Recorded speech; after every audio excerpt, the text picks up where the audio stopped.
Imagine stepping out your door, looking up at your roof, and knowing that the sunshine hitting those panels is directly powering your home or, your business. Hmm. It's a pretty profound shift, really, moving from just consuming energy to actively producing it. Yeah, absolutely. Today, we're taking a deep dive into exactly that idea, exploring the really compelling case for self-generated solar power in Europe.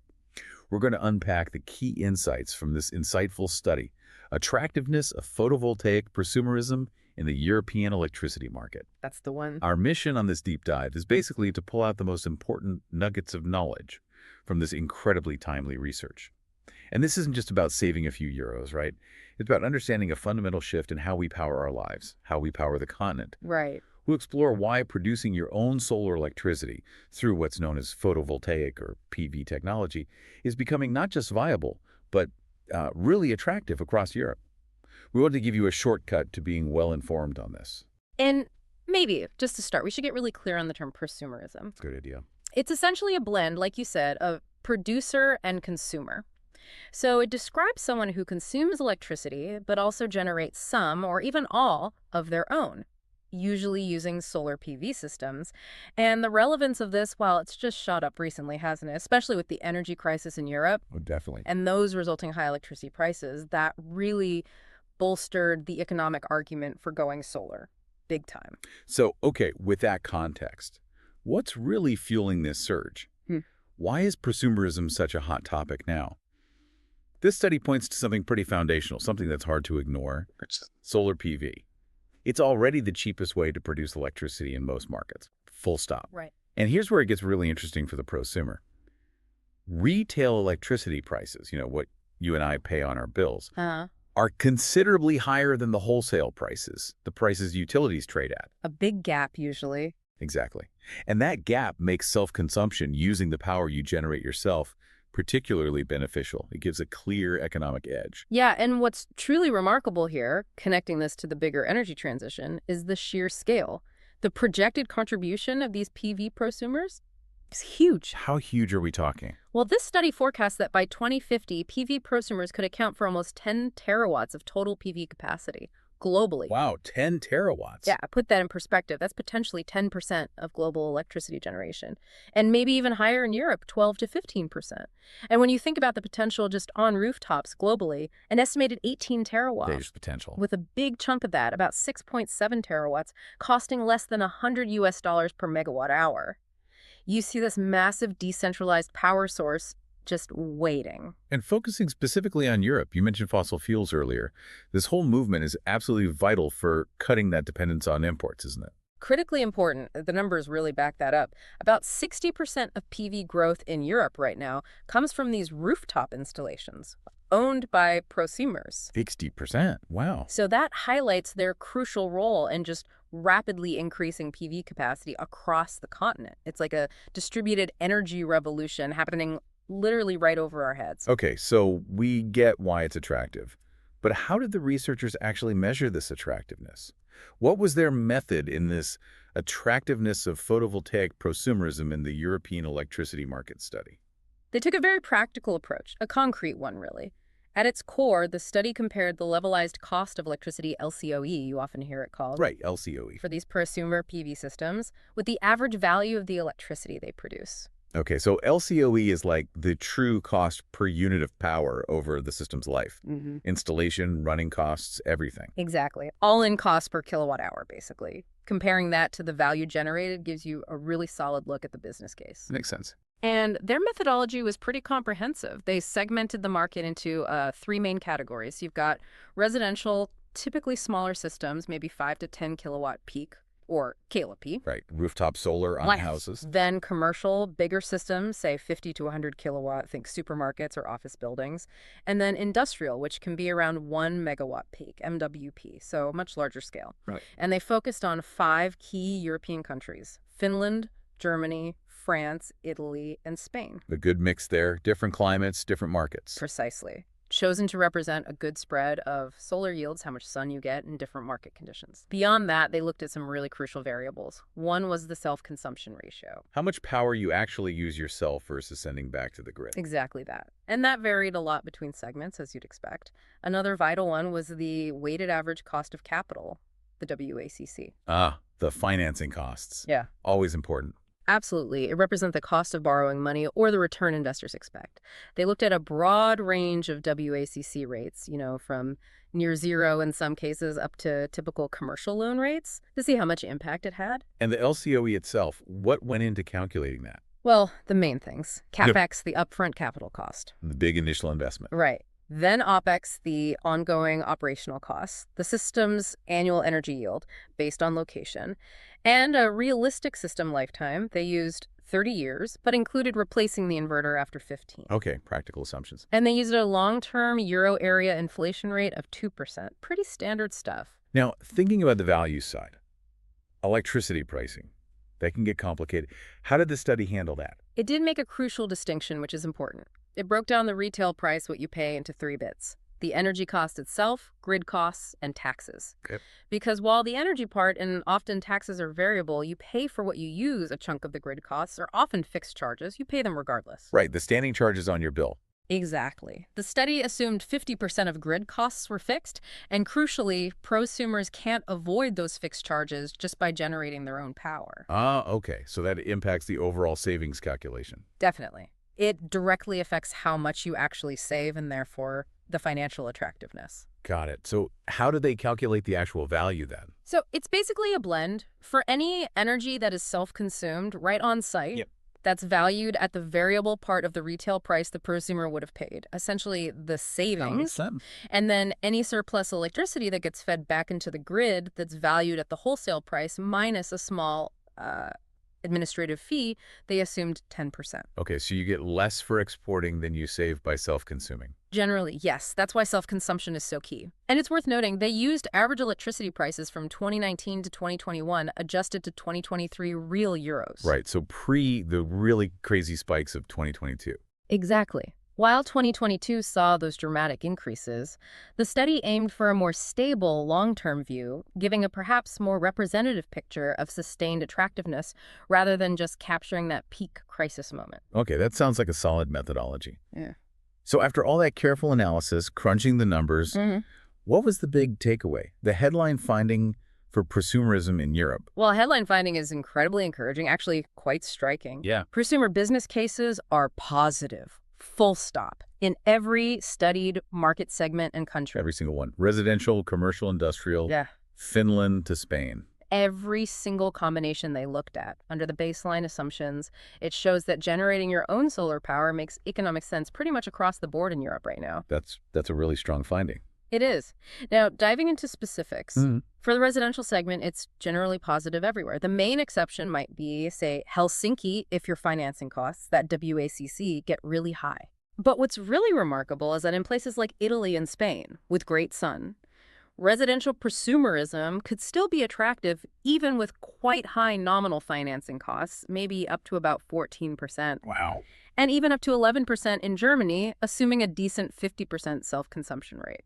So homeowners have a strong case in many places. What about businesses? Commercial. Even stronger, generally. The business cases for the commercial segment look even better.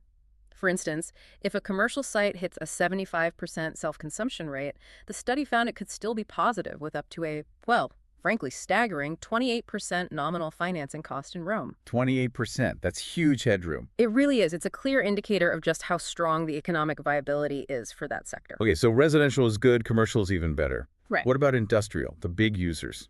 Industrial. Now that's really the standout segment in this analysis. How so? Think about a large manufacturing plant, maybe running consistently during daylight hours. If they can achieve close to 100% self-consumption. Which is more likely for them with steady demand. Exactly.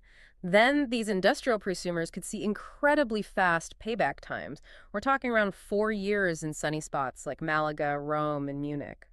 4 years. That's incredibly quick for an infrastructure investment. It is. Even somewhere like Toulouse, it's about 7 years. And even in Helsinki, less sunny, higher system cost, probably it's still around 12 years. So what makes industrial so much more attractive? Is it just the scale? Scale is definitely a huge part of it. Bigger systems generally mean lower cost per watt installed, but it's also that high, consistent self-consumption. They just use so much of the power they generate right when they generate it. So thinking about those industrial payback times, those are incredibly fast. Is there a specific type of industrial operation that really stands to gain the most? Or maybe a sector where adoption is already picking up speed? That's a great question. Absolutely. Think about industries with high, predictable daytime energy loads. Okay, like what? Things like logistics centers, big warehouses with lots of roof space. Food processing plants often have steady refrigeration and processing loads, or, large-scale manufacturing facilities. Their energy use profile often aligns really well with solar generation patterns. Right, sun's out, machines are running. Exactly. That minimizes wasted energy and maximizes that crucial self-consumption. You combine that consistent demand with the large roof spaces often available for big PV arrays. Mm. It just creates a really powerful economic engine for them. Okay, that makes perfect sense. So pulling this section together, what does this ultimately mean for, for you listening, whether you're a homeowner, a business owner, managing an industrial site, if you're considering PV? I think the core message from this part of the study is pretty clear. Significant financial benefits aren't some far-off dream. They're not something for the distant future. They're here now. They are achievable right now. It's a really powerful statement about the current economic reality of solar in Europe. Okay, strong economics. But beyond the raw numbers, did the study look into what really drives these outcomes? What factors have the biggest influence on how quickly you get your money back? The sensitivity analysis. Yes, they did. And that's really useful for understanding what truly moves the needle for prosumerism. So what did they find? What matters most? Well, if we connect this back to the bigger picture, the study clearly identifies two parameters as being the most influential by far. Okay, the top two. Number one, that weighted average cost of capital, WACC, your financing cost. Right. And number two, your geographical location, which directly impacts your solar yield, how much electricity the system actually produces. Location, location, location. Yeah. Applies to solar too. Absolutely.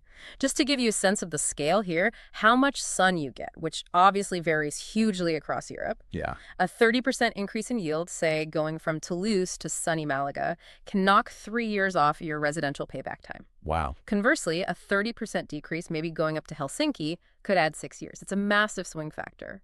Okay, so yield is huge. What else has a big impact? Well, the initial capital expenditure, the CapEx, how much the system actually costs to install, that can vary quite a bit, maybe plus or minus 40%, depending on components, installers, scale. Right. And that variation can swing your residential payback time by about plus or minus 5 years. So also very significant. Okay, so financing, location, upfront cost. What about self-consumption? Self-consumption, that SC ratio definitely matters too. If you can increase residential self-consumption, say from 50% to 75% maybe by adding a battery or timing appliance use, Yeah. that can decrease your payback by about 3 years. Going the other way, dropping to 25% self-consumption could add 5 years. So it's important, though maybe not quite as dominant as WACC and yield. And electricity prices themselves, retail, wholesale. They have an impact for sure. Variations there, say plus or minus 25% on the retail price, or a bigger swing like plus or minus 50% on wholesale. Those could affect payback by maybe 2 to 3 years either way. Okay. And anything have only a minor effect? Interestingly, yes. The operational expenditure, the OPEX, seems to have a relatively minor effect. Doubling it or having zero OPEX only changed payback by about a year in their analysis. And also the gradual degradation of the panel's yield over time. It's a factor, but marginal. Maybe half a year difference in payback over the lifetime. Right. So it's clear then, while all the details add up, if you're looking at the financial viability of PV prosumerism, your cost of finance and where you are in Europe, those are the absolute game changers. Absolutely. Those are the big levers. So the evidence seems really compelling. PV prosumerism looks incredibly attractive, a crucial driver for Europe's energy transition, as this study clearly demonstrates with these strong business cases. But where does the story go from here? What's next? Yeah, looking ahead, there are several things, several enhancements and considerations that are likely to just bolster this trend further. Like what? Well, for one, it seems highly likely that system CapEx prices, the installation costs, will continue to decrease over time. Technology improves, manufacturing scales up, making it even more appealing. Exactly. And specifically for residential prosumers, there's enormous potential to significantly increase that self-consumption figure we talked about Oh, by integrating other technologies. Think electric vehicles charging during the day, heat pumps running when the sun shines, and especially battery storage. batteries. That's a big one people talk about. It is, and in fact, previous work by the authors of this very study has already shown that combining battery storage with PV is proving profitable today in countries with high electricity prices, like Germany and Italy. So PV plus storage is already making financial sense in some key markets. Yes. And the high volatility we've sometimes seen in electricity prices recently, that actually further enhances the attractiveness of these PV plus battery systems How so? because they allow prosumers to shield themselves more from price spikes, store cheap solar energy, and use it when grid prices are high. Better cost management. Right, more energy independence. Exactly. However, it's fair to say the future of, spot market pricing and the overall design of the power market, that's complex. It's evolving. Yeah, definitely. And that will certainly require more study. It does raise an important question, though. Which is? As we get more and more zero marginal cost generation, like solar and wind, onto the system, what are the most fair and just market mechanisms to actually remunerate PV? How do we value it properly? That's a big policy question for the future. It is. It's a challenge the market will need to address to make sure this growth can continue smoothly and fairly. Okay. But coming back to the immediate findings, Yeah. that brings us back to the core message for you, our listener. I think so. The study really firmly concludes that having a reasonable cost of capital, that WACC, and achieving adequate self-consumption of the PV power you generate, those remain the absolute fundamental keys to attractive prosumerism across Europe. So let's try and tie it all together then.